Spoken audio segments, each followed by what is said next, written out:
So you guys, I want to introduce you all to our next amazing guest, who I cannot speak more highly about. Karla Welch is an established celebrity stylist who has dressed the likes of Tracy Ellis Ross, Olivia Wilde, Haley and Justin Bieber, and she's trailblazed her way across the world in ways that we can't even imagine in fashion. Annually, Karla has been named Hollywood Reporter's 25 most powerful stylist. And with her beacon of creativity, through her fresh collaboration, she's worked with tiny little brands that most of us have never heard of, such as Hanes, Levi's, Eddie Bauer, Express, Adidas, Tiffany's, Stella Artois, and Prada, just to name a few. Her profound worldly outlook and authentic mindset has led her to be the co-founder of the Period Company, which is a revolutionary waste-free, super absorbent, affordable, non-toxic, and comfortable period underwear. Karla is fueled by the democratization of the way the world periods and has created a company with a nonprofit ideology by donating over 500,000 period products to communities suffering from period poverty. You guys are going to learn all about this today. So please welcome celebrity stylist, activist, and entrepreneur, and the co-founder of the Period Company, Karla Welch. And Karla, we are handing you the Hero Award for being such a hero to so many females everywhere. Thank you so much. Thank you. Well, thank you for having me and for seeing me as not only a stylist. It's interesting to occupy many lanes. And I don't think of myself as any sort of hero, but what I think of myself is a very stubborn optimist that, and I think if you're a woman, you might have to be one to get through it all, but that we can make the world a better place. And, my foothold right now is in business, and I believe business can operate in new ways. That's not just about profit, but about purpose. And that's what we're doing. So thank you for having me. And I'm looking forward to having a chat. And thank you. Thank you.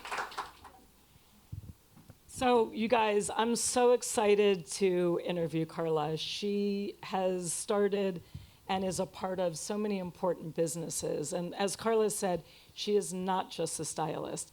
She has created, and we'll get into this in a second, the Welsh company, which you started with your husband, and as well as ex-Karla, and then the Period Company. And since a lot of us don't know about the Period Company, and it's so important to learn about, I knew nothing about this. Can you just get into this? Of course. So the Period Company is a result of, well, I'll just get right into it. My child getting his period very early, and my child is a boy who gets a period, and it was really early, and I saw all my failings as a parent because I didn't get that conversation from my mom about what to do, and I couldn't believe it because here I was, this strong entrepreneur, feminist mom, and I was freaking out because I was like, I don't know what the fuck to do about my kid's period right now. And essentially, when you're 10, you don't have the mental mindset to change your pads or know what to do. And we come from a patriarchal culture that says you're a woman now. No, you're not. You're a kid. You're a kid, and you shouldn't have to deal with these stresses. But this is also a huge fact of life. And so essentially, there was a product. There is period underwear on the market, but it was so expensive. It was really for a rich woman's period. It was $40, and I had this little light bulb in my head, and I thought, that's what I'm going to do. And everything I had done to that point really led me to it because I had done manufacturing. I had my own clothing line. I understood how things were made and brought to market, and I thought, I'm going to make the most affordable period underwear in the world, and I'm going to make it super safe. And I have an amazing co-founder, Sasha Markov, and she is a branding guru, and she said, well, the most important thing while building an amazing product is building an amazing brand. Wow. Which, in music, we know this, right. And, it's part and parcel. And we decided that we were going to rebrand the period, and we were going to come from a world of imagination, where we imagine that everybody knows that their period is a superpower, that there's no shame in that game, and there's no of course, we all know a period can be crappy sometimes, but Yeah. but it's so profound, and if we can really we operate from that world. We don't ever think it's anything less than amazing, and so that's how we kind of forge our way through. And we're a very different kind of company as well because, we're so affordable because we made the decision that we don't need to make tons of money. We need to make sure tons of people have products because globally, 80% of people on this planet who get a period don't have access to safe care. And when I say I'm a stubborn optimist, I'm also someone with like a disregard for the impossible, because you can look at it and think, well, those people will just not have products. And I think that's total BS. I think that everybody on this planet can have a sustainable product and a safe product, and that's what we're here to do. By the way, I went into a deep dive about the period underwear. I'd never heard of it before, so it's amazing to me. And the amount of waste that you must be saving it's alone huge. is humongous. And we probably did, besides like ease for my kid, I was thinking of my own period and the amount of waste I was creating, and I wanted something sustainable because period products, like our mother's first product is still on the planet, and it's billions of tons of waste, and it's because nothing was made better. Like, let's be honest, like advances in women's health care is not a priority. Right. So changing and making a better period product was never a priority for, a couple companies that have the, market share of it. And we're like, you know what, we can make something better that you don't have to buy every month. You can buy once and be taken care of for like 5 years. I find this amazing, by the way. And it's changed my own, I can't believe I'm sitting in front of all of you talking about my period, with ease, because I was the kid who, I got my period once at a basketball game, and the coach laughed at me. Can you imagine a grown-ass man laughing at a girl for getting their period? That's gross. And so I'm angry about that. But now I tell everybody, one of these days I'll remember his name and really tell everybody about him.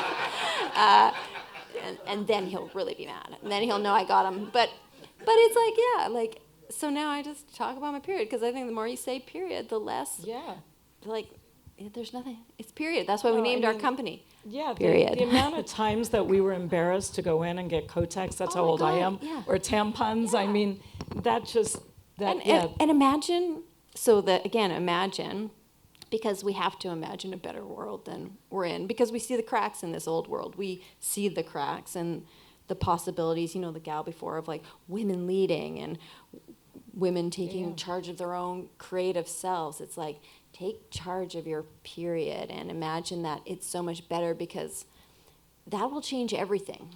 It's a huge block in our lives that comes early. And even if we talk to boys, and boys should be sad they don't get a period, There you go. Then we're really changing the world. So no small task, but we're on it. You can join. Everybody can join us. So in sticking to the period company just for 1 second, what was the light bulb that went on? Did you have this conversation with your son?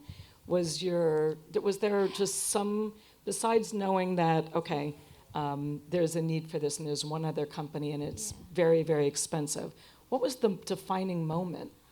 I think it was mom exhaustion and just caring so deeply about making something easier for my kid. And also I have to shout out, I had at the time, and she stopped doing it, but I was had this woman who I spent a lot of time with. She was actually an exercise coach. Her name's Angela Manuel Davis, and she was your why's got to make you cry. And I've always felt that I had a purpose, and I love the fashion. I love what I do, but I've always was looking for ways of making impact. And you said Levi's. We did that collaboration for gun safety, and I ran marathons so I could give money to Planned Parenthood. And, I always had that activist mindset, and I just knew, I don't know, it just came to me. And I was that's it. And I felt this overwhelming, almost physical transformation take place, because I was I know what I'm doing and what I'm here to do. And it's to say period over and over and over and over again whenever humanly possible. Right. Yeah. Well, let's segue back for a second. And dresses. I still love dresses. Yes, right. Yeah, I love great dresses. So you're a stylist, and you're here in Hollywood, and Yes. there's umpteen stylists. How do you break out of the pack to then start Carla, and then start a company with your husband? And I really want to know the dynamics of working with your husband. He's a saint. I would the love dynamics. to know, how do you break out of the pack from? Yeah, I mean, I been a stylist for almost 20 years, and I think I was one of the first to kind of really, I guess I wasn't satisfied being just that. And I think when I was coming up, it's so different than it is now. We didn't have social media, but you were really like stylist, or if you were on an ad job, it was like the creatives, and then they told you what to do. And I thought, God, I don't want someone always telling me what to do, because I feel like I know what to do, and not like I know everything. It was more of like I wanted to just kind of expand and not feel limited. And I think a male-dominated industry often just silos you, right? And so I was like, I just think I have more to offer here, and that's what came with Matthew, was the Welches, because he is such an amazing partner and so supportive, and he's a creative as well, so he's helped do everything. But what was interesting about was making the choice to always represent my true self, rather than if you do a collaboration, sometimes the brand wants you to do XYZ. I was like, no, I'll be in charge of it, and I'll tell you who I am, and we'll create these assets. And it just works kind of really a lot better for us. And I like having that kind of element of control over my own storytelling, because I think that's the authentic way to do it. And I've rattled a lot of cages doing it. And, breaking out was just like, a 20-year overnight success, I guess. There you go. Yeah. It's always that way. Yeah, isn't it's it? always, I'm afraid to tell you it's that way. For any of you guys that don't know, so the Welsh company, the Welches, Matthew is a photographer, and I find it amazing that Carla, who's clearly a stylist, took it upon themselves to join this force, this amazing collaboration where you would get the likes, and by the way, very different likes, to go from Hanes to Levi's to Tiffany to Prada. You definitely went outside of a box, and kudos to you for that. Yeah, and it just takes a lot of, I'm fortunate, right? I've worked for so many years to gain the trust of brands, to kind of push them to let me do these things. Like, I know it's not that easy, but yeah, it was just making the decision to be a little brave, and, I'm not afraid to fail. Good for you. Yeah. And I think that's the motto for most very successful people, whether you're a guy or a girl. Yeah. So let's go back. Can I ask you, going back to your styling days, Sure. of even with people like the Biebers, and now you've got two huge personalities to deal with. Well, they're wonderful. And is it different styling a guy versus a girl? Well, Justin and I have been working together for a decade, so we're good. I mean, he's fearless. He's kind of the client who's taught me the most about how to work in the space, and how to be prepared, and how to not care if somebody doesn't like something if he liked it, and just literal sheer preparation. I still get nervous. Not nervous, but like I want to be so good for him, I think that it's the kind of pursuit of excellence that I have in me, of like, I never want anybody to be let down, and I never want to not be prepared. And you always, in that business, you always have to know who the star is, right? Yeah. I'm the help. Yeah. I'm great help, but I am the help, and showing up and making sure everything's great. And yeah, I mean, he's so much fun to work with. That's amazing. We have such we have a great time together. And I think this is just a random question. As a stylist, do you put pressure on yourself for what you wear? I have so many wardrobe meltdowns. It's so I think we all want to know that. Like, I'm like, sometimes I've really just got it. Like, I have beautiful clothes. I love vintage shopping, and I'm so happy. Like, I grew up going to Catholic schooling, having to wear a uniform, and I didn't grow up in a family with a lot of money at all, and we got to buy one thing a year, or I had a paper route, and then I got to buy my own clothes, so I was a real thrifter. So I like to be able to buy myself nice clothes is such a treat. But also then I'm like, I see beautiful clothes all day long, and I'm always getting everybody else ready. So when it comes time to get myself ready, sometimes I forget to pack something, and I think, God, I need a stylist. And so yeah, yeah, you always wonder that. I do have a lot of. I have some like tornadoes in my way. Like the other day, I was trying to get ready, and I was like, I can't find these jeans. Of course, I have like 100 pairs of jeans. It's dumb. And I was like, Matthew, open that closet and just pull out all the jeans. He was just like, oh my God, look at all these jeans, and it was just like a mound. Right. And I still haven't cleaned it. Yeah, it's amazing what you like ignore in your own life when you're doing in your, it's like a nurse. They can't take care of themselves. But I have so many questions to everybody ask you, else- and I've got a sign going that how Yeah, I long see. we've 2 got. minutes, people. But I have so many more questions to ask you. Maybe we go a little over 2 minutes? Sorry. Do you want to, by the way, you just told me a fascinating story over there about gun violence, and since it's such an important topic right now, would you love to share that? Course. So when I made the decision that I really wanted to do collaborations and kind of put my own self out there, I guess that's how inarticulately can I put it, but that's how I put it. I had a collaboration with Levi's, and I was taking over their 501s for 501 Day, and they pay you a fee, but I always made sure that I got an additional fee to go to a social justice cause. And at the time, I wanted it to go to gun safety. And at the time, Levi's wasn't super keen on it. No brands were really keen on it. And I kept on pushing them, and I was like, listen, I have all these talents, and I had all the amazing women I work with. We had like 20 baller women show up, and they did it all for free because I said, listen, we're going to give all the money from this collaboration to gun safety. Thank God it worked out, and they were like, yes, okay, we'll do that. And we filmed this amazing, Matthew directed it, this amazing video of all these women in my collection, and our friend cut it, and we used a Yoko Ono song. And it was like so perfect. It was like Join the Revolution. It was this amazing, amazing song. And and Levi's was like, they're never going to let us use that song. And then, horrifyingly, the Parkland shooting happened. And I had written Yoko Ono. She had said no. Well, I'm getting my story a little messed up. But then I wrote her a letter because I wanted her just to see my handwriting and a little drawing that I did her. And I took a photograph and I sent it to her lawyer. And I was in New York, and all of a sudden I got a call, and it was Levi's, and they said, hey, we want to tell you something. We're going to commit an additional $1 million to every town. It was the first company that ever kind of came out. Yeah, it was amazing.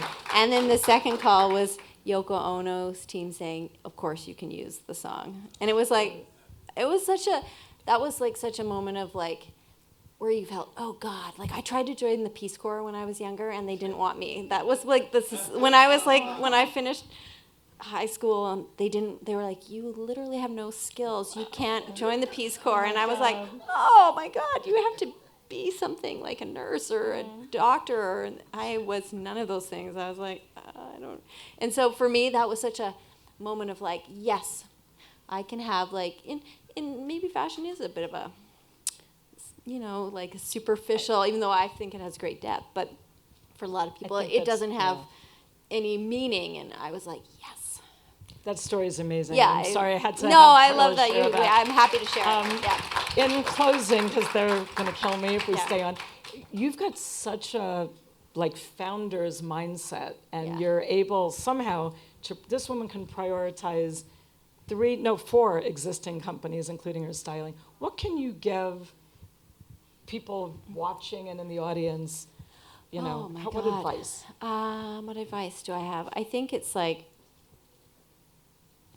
you gotta have a little bit of a thick skin. I know that's not great, that doesn't seem very glamorous, but you can get a little, when you're out in front, you have to be able to take a few hits, which, you can lead with love, of course, all these things. I think the building community is great, but you also have to knock your sensitivity down a few notches, which isn't necessarily great, but I don't know if that's great advice. Sorry. Let me come back to the. Hold on. Okay. Yeah. Just have a great team. Have a great community. You're not in competition with anybody else. No, it's Work good. your ass off. Yeah. Yeah. Thank you, Carla. Again, this woman is amazing. By the way, watch her master classes, learn from her, and thank you for showing up and being here today. Thank you so much and for having now me. If there's a photographer in this room, we need Carla's photo.